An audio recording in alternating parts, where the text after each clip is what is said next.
அனைவருக்கும் வினோத் பரமயோகியின் பணிவான வணக்கங்கள். பரமயோகி வீச்சு வலை.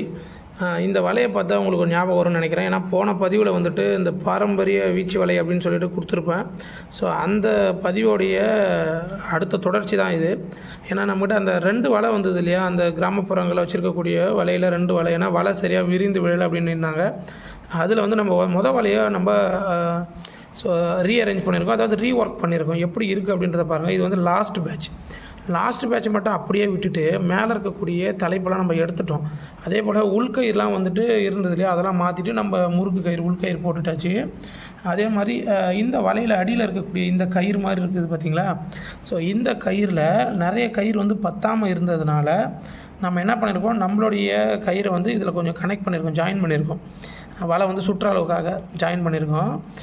இது மட்டும் இல்லாமல் நம்ம இந்த பேட்சை விட்டுட்டு மேலே என்னென்ன பண்ணியிருக்கோம் அப்படின்றத நம்ம இப்போ பார்க்க போகிறோம். ஸோ இதுக்கு கீழே என்ன பயன்படுத்தியிருந்தாங்கன்றதை நான் காட்டியிருப்பேன் போன பதிவில். நீங்களே பாருங்கள், இரும்பு பயன்படுத்தியிருக்காங்க பாருங்கள். இந்த இரும்பை தான் வந்து பயன்படுத்தியிருப்பாங்க அந்த காலத்தில். அதாவது கிராமப்புறங்களில் ஆற்றுப்பகுதி ஒட்டி இருக்கக்கூடிய மக்கள் இந்த மாதிரி இரும்பை பயன்படுத்தி தான் வீச்சு வலையை மேக் பண்ணியிருப்பாங்க. இதெல்லாம் வந்து ஒரு நூலாக வாங்கி வலையாக மேக் பண்ணுறது. இது நூலாக வாங்கி மேக் பண்ணுறது குறைந்தது 1-2 மாதங்களுக்கு மேலே பிடிக்கும். அது வந்து கச்சிதமாக சின்ன வலையாக தான் இருக்கும். இன்றைக்கி டெக்னாலஜி இம்ப்ரூவ் ஆனதுக்கப்புறம் நிறைய மால்கள், அதாவது மிஷினில் மால் ஓட்டுறாங்க இல்லையா, இது வலையை வந்து மால்னு சொல்லுவாங்க. அதை மாதிரி ஓட்டுறதை நம்ம கணக்கு வச்சு கட் பண்ணி பிட்டாக தரிச்சு போடும்போது வலை வந்து பெருசாக விடுறதுக்கு இன்றைக்கி கடல் வலைலாம் பார்த்திங்கன்னா ரொம்ப பெருசாக வச்சுருப்பாங்க.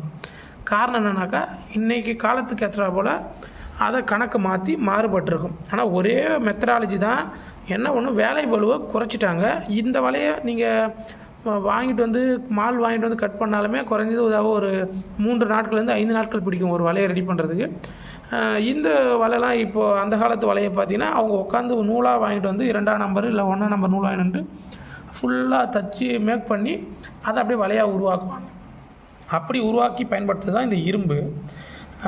கனம் வெயிட் பத்தலை அப்படின்றதுக்காக என்ன பண்ணியிருக்காங்க பாருங்கள், ஈயத்தை வாங்கிட்டு வந்து இந்த மாதிரி தகுடு போல் இருக்கிற ஈயத்தை அப்படியே நெருக்கி விட்டுருக்காங்க, அணைச்சி விட்டுருக்காங்க. இதனால் என்ன ஆகிடும் அப்படின்னா, வீச்சு வலையில் மணி ஓடாது. அப்படி ஓடலை அப்படின்னா வலை வந்து சரியாக விரியாது. இது ஒரு பிரச்சனை இருக்குது இந்த வலையில்.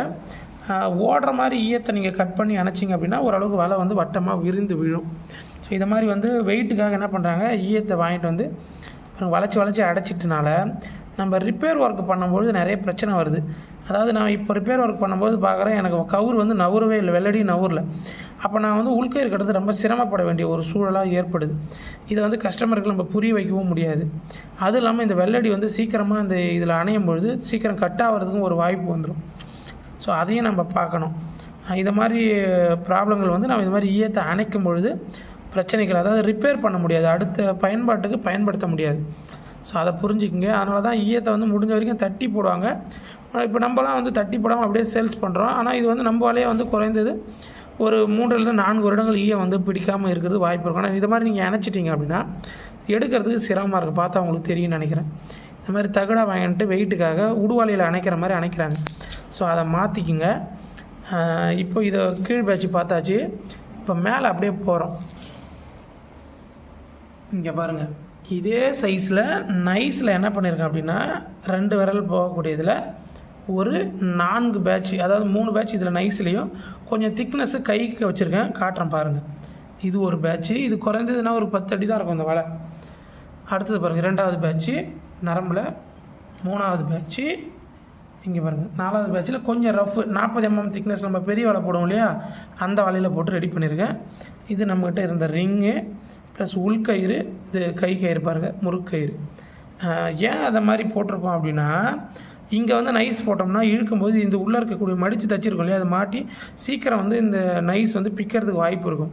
அதனால் நம்ம என்ன பண்ணிட்டோம் அப்படின்னா, இந்த நைஸை வந்து ஒரு 3 பேட்சுக்கும், இந்த ரஃப்பை வந்து ஒரு பேட்சுக்கும், கீழ் பேட்சில் அப்படி இருந்த நூலை அப்படியே நம்ம மேக் பண்ணி வச்சுட்டாச்சு. பார்த்தா தெரியும் உங்களுக்கு. ஏன்னா கீழே வந்து பொறுமையாக சீக்கிரம் இறங்கும், மீன் வந்து மாட்டினா இந்த இடத்துல அறுக்காது. ஸோ இங்கே வந்து பட்டா கூட ஓரளவுக்கு அறுக்கிறதுக்கு வாய்ப்பு இருக்கும், ஆனால் நூலில் வந்து அறுக்கிறதுக்கு வாய்ப்பு இருக்கிறாங்க. இந்த வலையை அதிகமாக எதற்கு பயன்படுத்துவாங்கன்றதையும் சொல்லிடுறேன். தண்ணி வந்து கம்மியாகுது, அதாவது தண்ணி வந்து குறையிற சமயத்தில் இந்த வலையை நடந்துக்கிட்டே வீசிக்கிட்டே போனேன்னா இந்த வலை வந்து ஒரு 2.5 கிலோ தான் இருக்குமே. அப்படியே நடந்து நடந்து விசிறிக்கிட்டே போனோம்னா மீனை பிடிச்சி அந்த சுக்கான் பையன்றது அந்த இடுப்பில் கட்டியிருக்கக்கூடிய பையில் வந்துட்டு போட்டுக்கிட்டே போவாங்க. அதுக்கு தான் இந்த வலை. அந்த வயசானவங்க வந்து வச்சுக்கிறது பார்த்திங்கன்னா அந்த கைக்கு அடக்கமாக அந்த நூல் வலை. இப்போ இந்த வலை விசிறோம்னா நல்லா பெருசாகவே விழும். காரணம் என்னென்னா உள்கவுரு ஜாஸ்தி தான். புரியும் நினைக்கிறேன். வாழ்க யோகம், யோகம் வரட்டும். அடுத்த பதிவில் கண்டிப்பாக சந்திக்கிறேன். நன்றி.